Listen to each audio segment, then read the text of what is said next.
Il nous a été rappelé ce matin dans la table ronde précédente que le vivre ensemble est affronté à la possibilité permanente de la violence et de la destruction, et qu'il implique donc des enjeux fondamentaux tels que la fraternité et la quête d'humanité. Nous avons également entendu Mireille Delmas-Marty en ce sens. L'interculturalité nous offre donc un horizon ouvert de partage de notre humanité. Et autour de cette table ronde, nous avons donc des personnalités qui œuvrent précisément pour le partage de cette humanité, avec la musique, avec le livre, avec le cinéma, avec d'autres moyens audiovisuels. Voilà. Dans le cadre de festivals, nous allons donc les entendre nous dire comment ils montrent effectivement quels sont les efforts faits par chacun d'eux pour montrer cette diversité culturelle.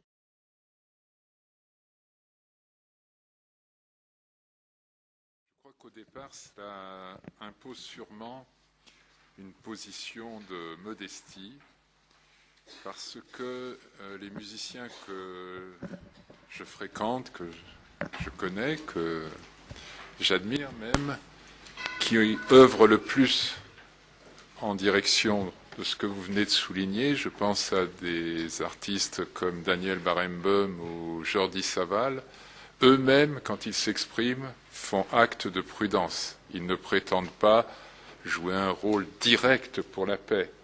Ils prétendent que, par des actes de rapprochement, ils peuvent conduire à aller sur le chemin de formes de réconciliation. Et là, ça rejoint les débats que vous aviez.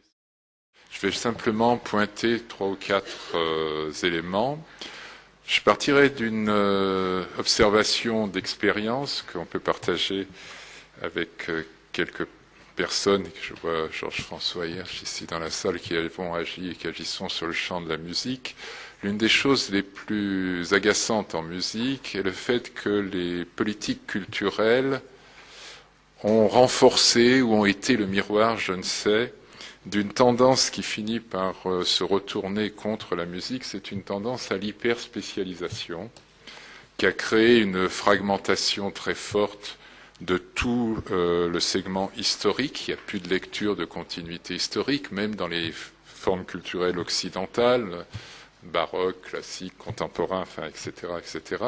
Et cette fragmentation impose d'elle-même une fragmentation entre le chant dit savant ou écrit et le chant oral ou dit populaire. Et à l'intérieur du populaire, ne parlons même pas de la fragmentation qui existe entre les grandes formes énoncées, jazz, pop ou tradition d'autres cultures. Donc, personnellement, pas personnellement, mais disons c'est la mission de la Cité de la musique et de la Philharmonie de penser que cette spécialisation à outrance est un phénomène qui peut conduire au cloisonnement et qu'il convient d'essayer de proposer de nouveaux modèles plus généralistes.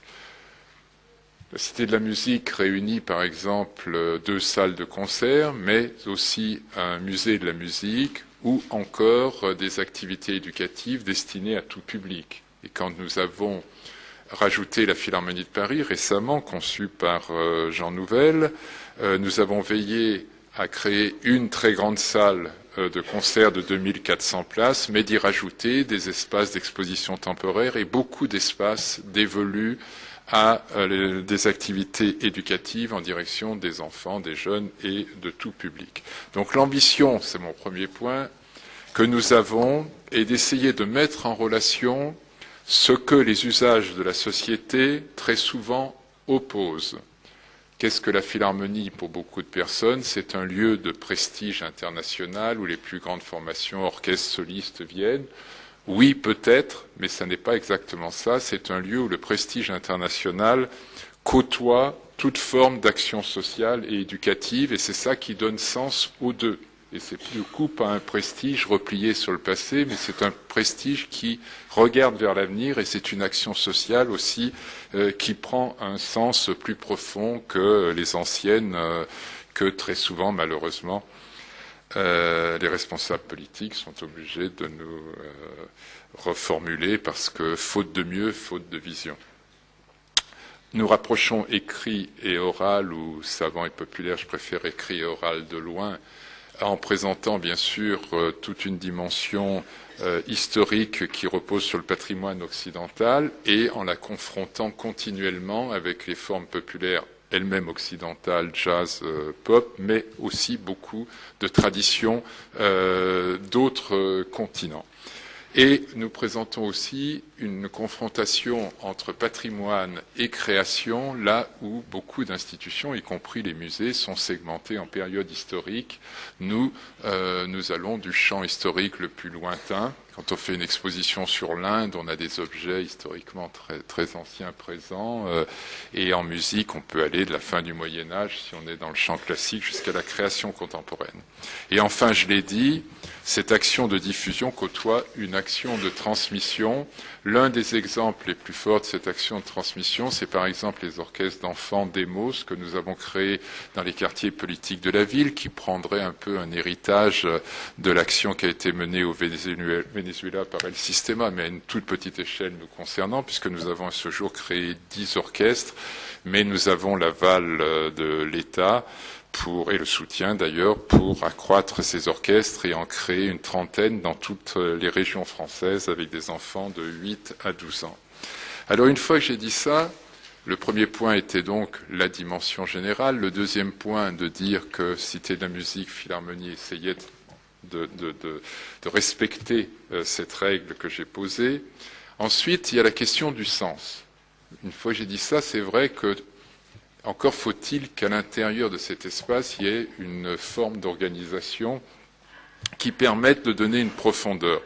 De mon point de vue, on peut approcher cette question un peu à travers la question de la thématisation. Vous avez entendu un exposé du MUSEM qui a pris le thème Babel et qui, partant de ce thème, a pu mettre en connexion différents points de réflexion. C'est un petit peu ça notre approche et nous avons pris pour habitude chaque saison, ou parfois sur des périodes plus courtes, d'introduire des thématiques qui, elles, permettent de se situer sur le champ de la pluralité culturelle.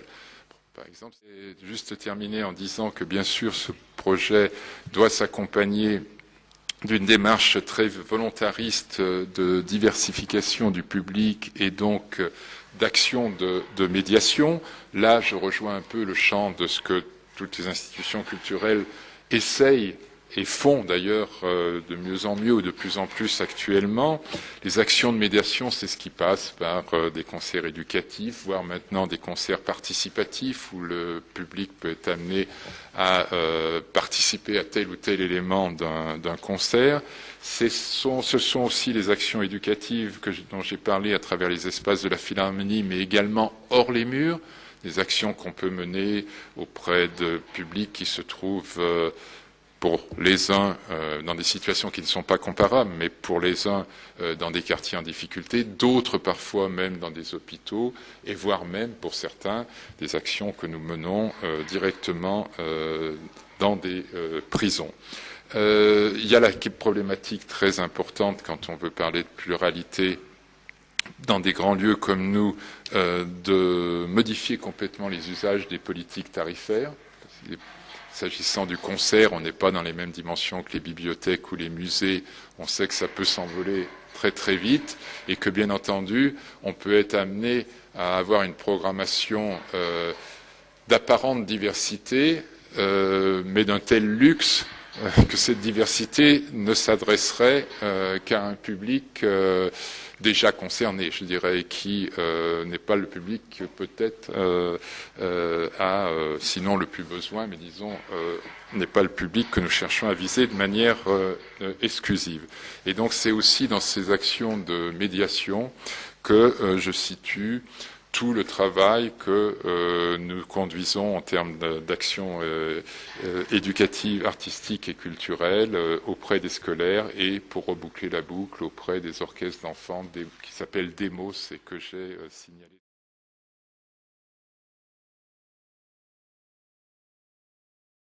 La musique est effectivement la façon la plus rapide de découvrir la diversité culturelle parce que la musique coûte moins cher à fabriquer, à diffuser.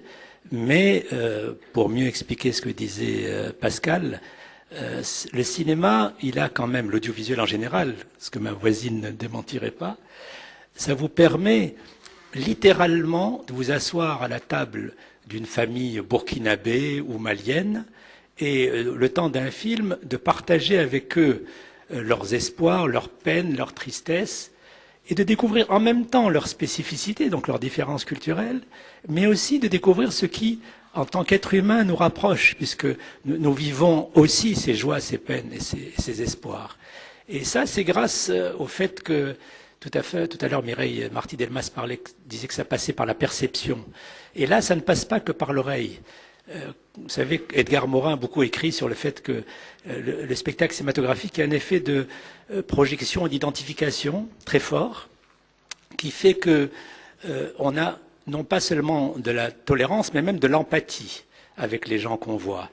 Et s'asseoir à la table, cette famille burkinabé, vous permet non seulement d'effacer les préjugés dus à l'ignorance, comme disait Pascal, et qui sont en fait le fruit, qui peuvent donner du racisme. Donc le cinéma peut être un des moyens les plus forts contre le racisme, parce que vous dites, ces gens-là sont comme moi finalement. Ils mangent pas de la même façon, ou ils s'assiedent pas de la même façon, mais ils sont comme moi. Et donc ça peut aboutir à une certaine fraternisation.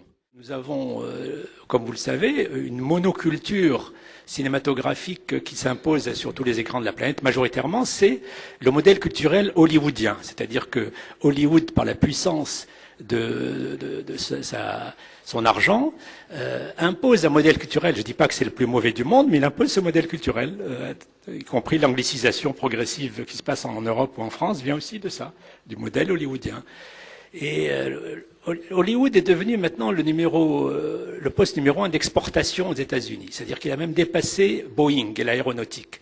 Donc les enjeux sont tellement énormes que les petits pays du Sud ont les plus grandes difficultés face à cet enjeu économique à défendre leur identité culturelle par ce moyen qu'est le cinéma. Alors, qu'est-ce qui a sauvé le cinéma africain, parce que c'est celui que je connais le mieux,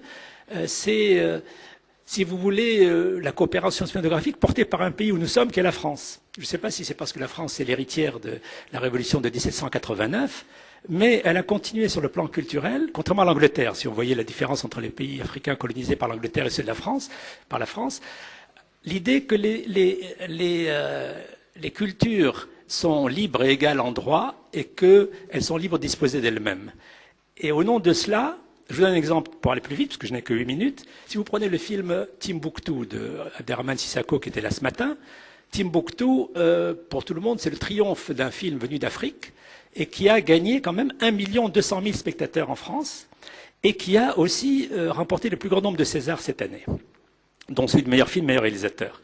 Mais si on regarde Timbuktu n'a pas eu l'Oscar du meilleur film étranger. Il a eu l'Oscar du meilleur film français, parce que Timbuktu est produit plus que majoritairement par la France et par Sylvie Piala, d'ailleurs, le Maurice Piala. Et ce phénomène que le cinéma africain, si vous voyez les génériques de tous les derniers films africains passés à Cannes, justement, comme La Pirogue de Moussa Touré, ou comme Gris-Gris du Tchadien, ou même Match d'Oved, d'ailleurs, de Nabil Ayouch, vous apercevez que sans la coopération européenne, et spécialement celle de la France, il n'existerait pas. Le deuxième outil pour montrer cette diversité culturelle vient d'une espèce de phénomène qui est aussi lancé par la France. Vous voyez, je suis là pour faire un peu de lèche sur la France, parce que je suis ici. Je rigole, mais qui s'appelle la cinéphilie. C'est la France qui a inventé l'amour du cinéma, la croyance que le cinéma est un art et pas seulement un commerce de divertissement. Et cette cinéphilie s'est répandue à la planète entière. Cette cinéphilie, elle est représentée par les festivals de cinéma, Venise, Cannes, Berlin et autres, qui sont les pointes émergées de l'iceberg. Et ce qui a été la plus grande chance pour la diversité culturelle à travers le cinéma, et pour le cinéma du Sud, c'est que la cinéphilie est une religion extrêmement démocratique. Un vrai cinéphile pense très sincèrement que du plus petit village du Burkina Faso ou du Mali peut surgir immédiatement l'équivalent d'un géant japonais comme Kurosawa. Il le pense sincèrement. Et grâce à cela, beaucoup de films, comme Timbuktu et comme d'autres films avant lui, ont pu, mais immédiatement, accéder à une vision universelle. Alors maintenant, voyons le paradoxe, puisqu'on est dans la pratique, là où le bas blesse. C'est que cette cinéphilie qui est généreuse et égalitaire et démocratique elle a également ses critères esthétiques. Elle a ses critères de beauté. Qu'est-ce qui est un film artistique qui mérite d'être au Festival de Cannes et qu'est-ce qui est un film de consommation locale ou purement commercial. Et alors, il y a un phénomène que moi j'ai constaté en tant qu'historien du cinéma africain, c'est que du coup ces cinéastes n'ont pas de marché intérieur, ils n'ont pas de diffusion chez eux. Pourquoi? Parce que les pays aux cultures minorisées sont des pays pauvres qui estiment qu'il y a d'autres urgences que la culture, qu'il y a des urgences économiques beaucoup plus fortes, et du coup, ils laissent justement la culture à la coopération internationale. La coopération internationale va les aider à montrer leurs films. Et à cause de cela, le malheureux cinéaste, le fondateur des Journées cinématographiques de Carthage, dont j'étais le directeur, Tahar Chériak, était très visionnaire, il disait « Les cinéastes africains, ce sont des têtes sans corps ». Comment ça, les cinémas africains sont des têtes sans corps? Les têtes, ce sont les cinéastes, et les corps absents, c'est le fait que chez eux, il n'y a pas de structure de production, de diffusion, et qu'on ne voit leurs films que dans les festivals étrangers. Et c'est là qu'on les découvre, ils ne passent pas chez eux. Je me rappelle même que lorsque Timbuktu devait passer au festival de Ouagadougou cette année, il y a eu même une polémique en disant bon, ça, on n'a pas besoin de ce film-là qui a eu tous les Césars et tout ça, c'est pas pour nous. Donc ça devient brusquement. Ce qu'on va montrer à l'international devient un cinéma qui est presque modélisé pour l'exportation. Et ça, c'est une démarche pas systématique, mais qui peut être une démarche consciente ou inconsciente. Vous savez, un artiste a besoin d'être aimé, il a besoin d'être reconnu, et quand il s'aperçoit que son seul public n'est pas du tout chez lui, mais qu'il est à l'extérieur, il va, je ne dis pas toujours consciemment ou inconsciemment, se modéliser sur les attentes de ces cinéphiles. Il y a une espèce de modélisation, de déformation qui fait que ce n'est pas vraiment la véritable diversité culturelle. C'est une diversité culturelle qui, à cause des exigences du marché, devient une diversité culturelle artificielle.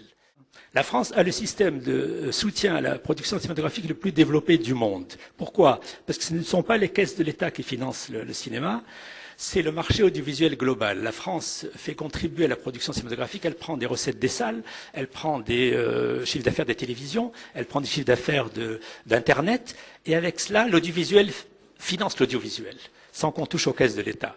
Alors en Afrique, il y a très peu de pays qui sont passés à ce stade. Le Maroc l'a fait, c'est vraiment l'exemple le plus brillant, puisqu'il a fait en 97 une loi où 5% des recettes publicitaires de la télévision financent le cinéma. Ils faisaient comme nous en Tunisie 3 longs métrages par an, maintenant ils en font 30 par an, et ils ont développé leur cinéma. Donc c'est des gestes simples. Hein. Et je me disais que la façon la plus efficace à ce moment-là, pour comment montrer la diversité culturelle véritable, et pas une diversité culturelle, je ne dis pas toujours, qui risque des fois d'être une diversité culturelle artificielle, esthétisante, faite uniquement pour les festivals, serait évidemment de soutenir, pas forcément par de l'argent, mais par du transfert de technologie, la production de films endogènes sur place. Parce qu'à ce moment-là, nous aurions, comme dans tous les pays, vous savez, l'Iran, on parle beaucoup de l'Iran parce que ces films d'art ont conquis le monde, Abbas Kiarostami, Jafar Panahi, Mohsen Makhmalbaf, mais l'Iran a une production endogène très forte, commerciale, et des artistes sont sortis de là, comme Youssef Chahine était sorti d'un système commercial égyptien et avait atteint l'universel. Et pour reprendre un proverbe africain, vous voyez, je suis toujours lié à cela, le proverbe africain que vous connaissez tous qui dit merci de m'avoir donné un poisson, mais ne me donne pas seulement un poisson, apprends-moi à très bien pêcher. Et donc, comment montrer les diversités culturelles pour les cultures minorisées qui sont, disons, tributaires pour un média aussi coûteux que le cinéma de moyens économiques, c'est leur apprendre à pêcher pour que la diversité culturelle soit authentique et pas seulement destinée au Nord.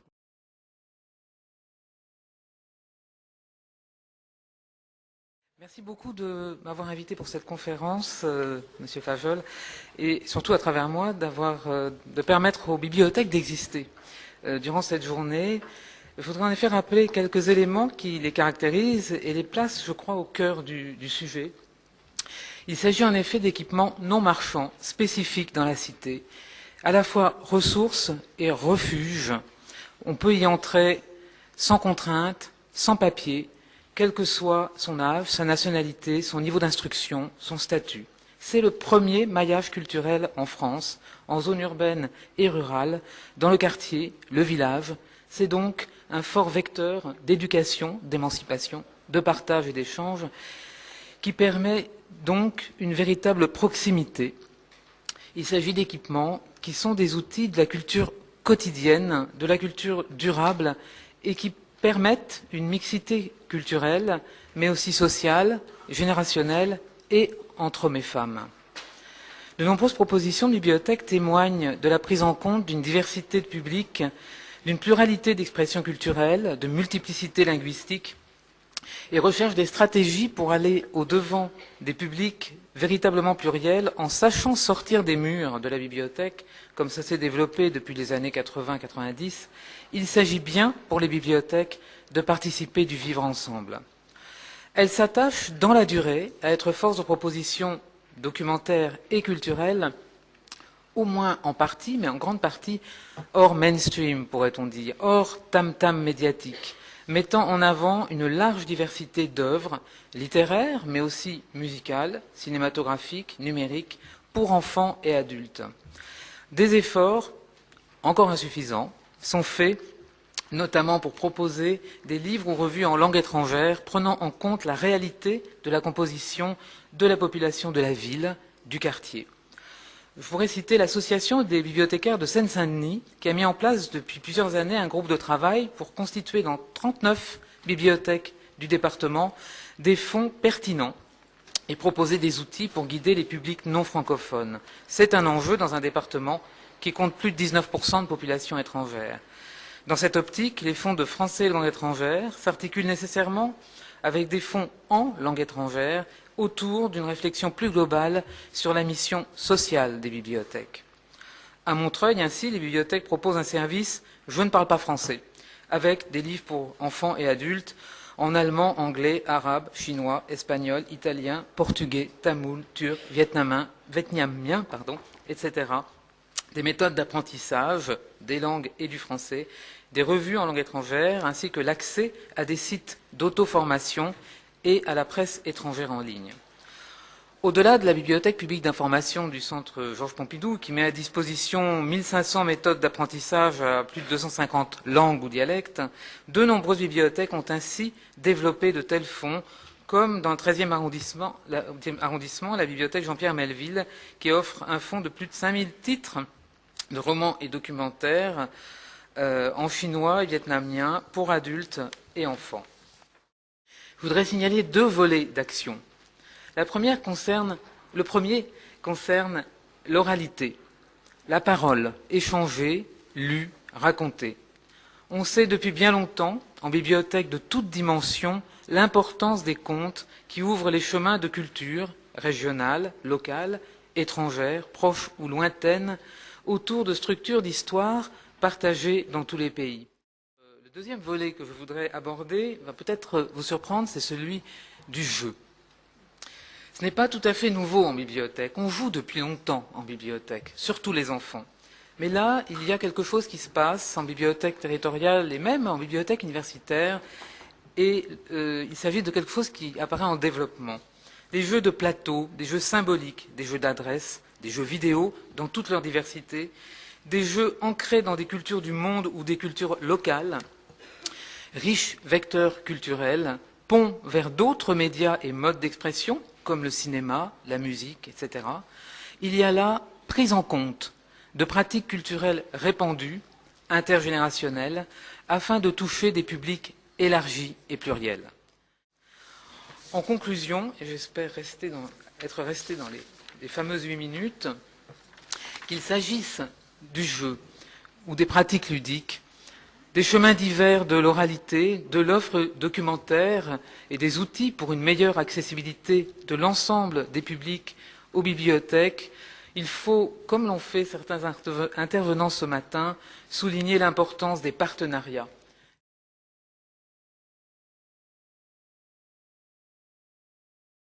Un mot sur les radios et les télévisions qui ne sont plus seules aujourd'hui dans une profusion d'offres numériques mondiales à l'intention du public. Les radios et les télévisions demeurent cependant des acteurs essentiels de l'audiovisuel et par conséquent de la culture, réunissant un très large public. Chaque individu, à peu d'exceptions près, écoute la radio et regarde la télévision à peu près chaque jour sur des terminaux de plus en plus variés, le téléviseur, la radio, l'ordinateur, le téléphone, la tablette. et sans doute d'autres. Le système français de l'audiovisuel est un des terrains d'application des notions d'exception culturelle et de diversité culturelle. Lors des attributions de fréquences, le régulateur apporte une attention particulière à la diversité des éditeurs. C'est ainsi que nous avons en France 850 radios, 31 télévisions hertziennes, et que cette multiplicité est également manifeste dans le domaine des télévisions du câble et du satellite, près de 260 opérateurs conventionnés ou déclarés. Depuis sa première décision sur la liberté de communication audiovisuelle en 1982, le Conseil constitutionnel français a fait du pluralisme des courants d'expression socio-culturels un objectif de valeur constitutionnelle et la loi relative à la liberté de communication du 30 septembre 1986 a confié au Conseil supérieur de l'audiovisuel le devoir d'assurer l'expression pluraliste des courants de pensée et d'opinion dans les médias audiovisuels, reprenant les termes de l'article 11 de la Déclaration des droits de l'homme et du citoyen, qui affirme la liberté de communication des pensées et des opinions. Il y a donc deux variantes de l'objectif de valeur constitutionnelle de pluralisme, dont une qui s'attache précisément au versant culturel, que chaque média audiovisuel, et tout particulièrement chaque télévision, doit respecter. Et la notion de diversité a été introduite dans la loi relative à la liberté de communication dès sa rédaction d'origine, ce qui est logique, puisqu'elle est inhérente à la liberté de communication des pensées et des opinions, qu'elle est un corollaire du pluralisme. Dans ce contexte nouveau, qui sous une apparence de diversité culturelle jamais connue jusqu'à présent, présente un risque également inédit de raréfaction des choix effectifs des consommateurs de contenus audiovisuels, quel paysage audiovisuel européen, français, peut-il se dessiner? D'abord, il n'est pas du tout certain que cette nouveauté d'acteurs mondiaux et d'offres de programmes détrône entièrement les médias classiques, à la condition que la qualité de leur programmation, c'est-à-dire de leurs investissements dans les programmes, demeure un axe essentiel de leur activité. Ainsi, l'audience des nouvelles séries françaises connaît un véritable regain depuis 2 ans. Ensuite, il ne faut pas que les pouvoirs publics cèdent à la tentation de réglementer de plus en plus les acteurs traditionnels alors qu'ils n'arrivent pas à appréhender l'activité de leurs nouveaux concurrents. Il faut plutôt chercher à adapter certaines règles à ce nouvel environnement concurrentiel. Cela ne portera pas atteinte à la capacité d'encadrement de ces médias au bénéfice de la diversité culturelle, tant en programmation qu'en investissement. Il faut en outre et surtout favoriser le renforcement économique des acteurs classiques qui ont pleinement intégré dans leur stratégie économique et leur culture d'entreprise la nécessité de l'investissement dans les programmes, et il faut soutenir leur expansion internationale. Ce renforcement économique est susceptible de nécessiter des concentrations qu'il faut sans doute favoriser au plan européen, à condition que des garanties d'indépendance et de diversité éditoriale soient précisées dans ces occasions. Enfin, la particularité des dispositifs européens est qu'ils comportent tous des services publics puissants, populaires et, plus ou moins, selon les pays, fortement dotés. La BBC, la RDZDF, la RAI, la RTBF, France Télévisions, Radio France, etc. sont des acteurs absolument essentiels qui jouent à la fois un rôle de modèle déontologique, ils font normalement le choix de la qualité, de l'indépendance de l'information, ils jouent aussi un rôle de stabilisateur économique, en ce sens qu'ils assurent des commandes régulières au secteur des entreprises de production cinématographique et audiovisuelle, pour les programmes de stock comme pour les programmes de flux. Il importe que les consensus nationaux pour leur pérennité soient bien entretenus. Dans une époque où la mondialisation et l'immensité de l'offre sont une chance pour la diversité des créations et de la proposition audiovisuelle et cinématographique au public, il convient d'être extrêmement vigilant, acteurs privés et acteurs publics réunis, pour adapter les instruments favorables à la diversité. Et à cet égard, il est évident que la Convention de 2005 de l'UNESCO est un instrument majeur au bénéfice du soutien à la création.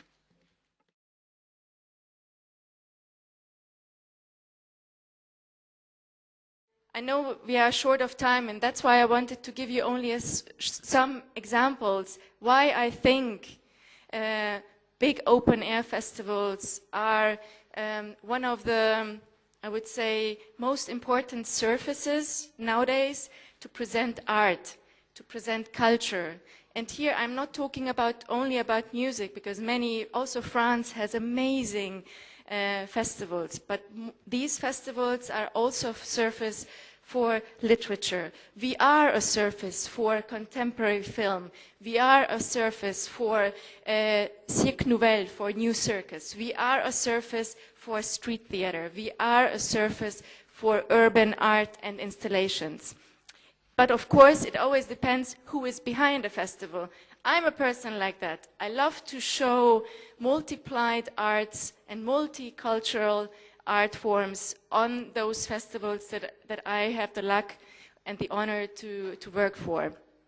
And I wanted to give you also a number because I'm a member of Europe, and Europe is the European Festival Association. We are almost 100 festivals who are members in this association, and that you have an idea per year.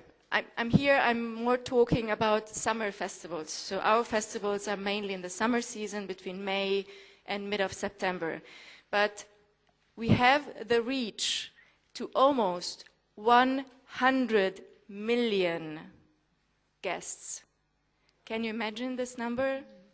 It's a huge number. And these people, these 100 million people, here I talk about, of course, also a young generation of young Europeans, but I also talk about a very wide reach of humans in general who live across the world. And we, with these festivals, we have the power and we have the luck also to reach these people. That's why don't underestimate the strength and the power of these festivals, and be brave to start cooperating with these festivals. I do cooperations with embassies. I do cooperate with great culture institutes that are based in Berlin, but I did that also before in Budapest. I do cooperate with the European Commission. Can you imagine that? Yes, I do.